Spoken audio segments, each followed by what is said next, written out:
Let's turn to the reason I'm here, the winds of change in the Middle East. You have not given a major TV interview since all this began in December in Tunisia.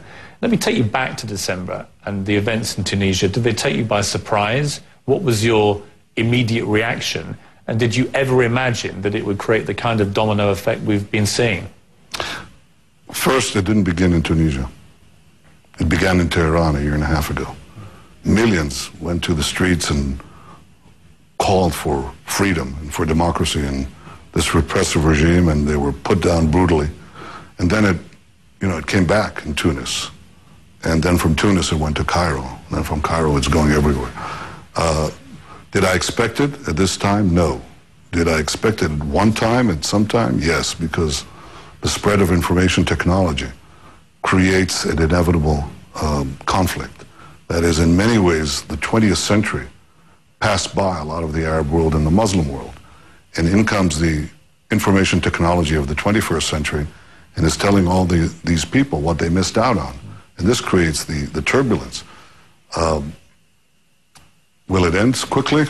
I doubt it. I mean, the big question that everyone has been asking repeatedly in the last 2 months is, what does this mean for Israel?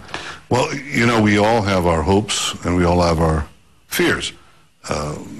You're looking at this and, two places cheered what was happening in Cairo. One was Washington and its allies, and the other was Tehran and its allies.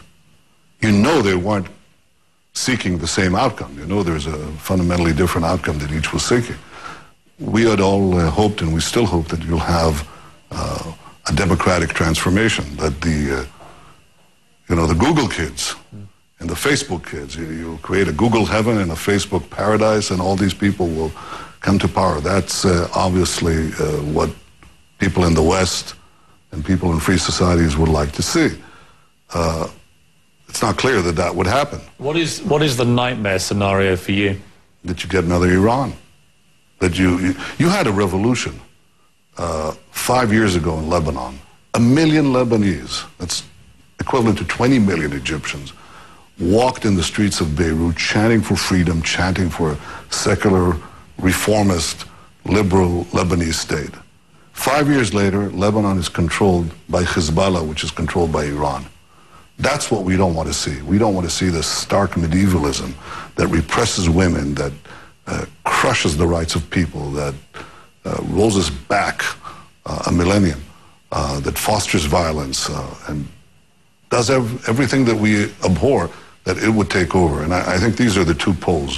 One is real democratic change, and the other is a descent to militant Islamism that squashes all freedoms and threatens the peace of everyone. I remember watching the scenes from Tahrir Square in Cairo when they were jubilant at the thought of Mubarak going, and then we cut to scenes from Gaza where there were equally wild celebrations. And as you say, they were not celebrating the expansion of democratic freedom in Egypt.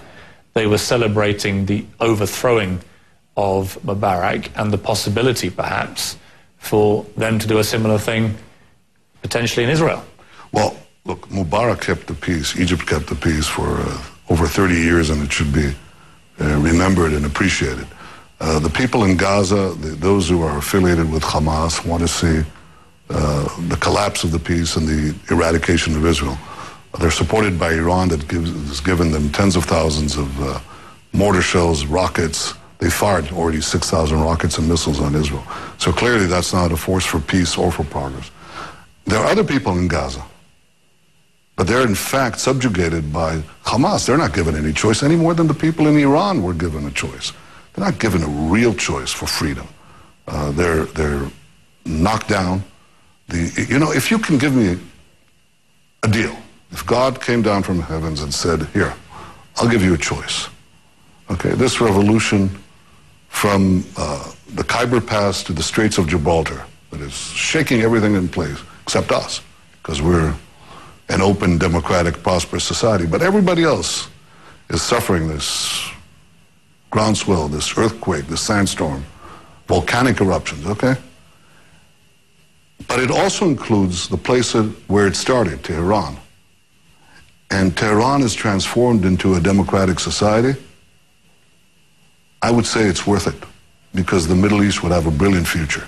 How unnerved were you? But there is something that I think, if you want to know the worst outcome, the worst outcome is Iran, where this all started, stays immune to it, continues its repressive, brutal regime, develops nuclear weapons, exports terrorism everywhere, and meddles in the other places and transforms them into so-called Islamist republics.